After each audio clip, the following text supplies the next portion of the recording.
These heads are stripped out. I'm going to show you how to remove them. So let's get started.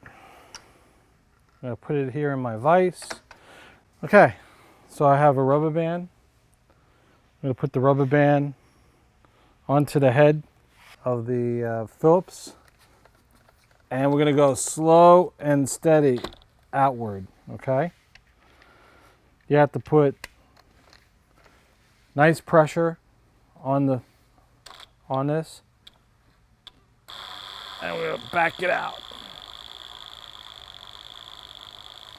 So basically what the rubber band does is fill the void between the Phillips head and there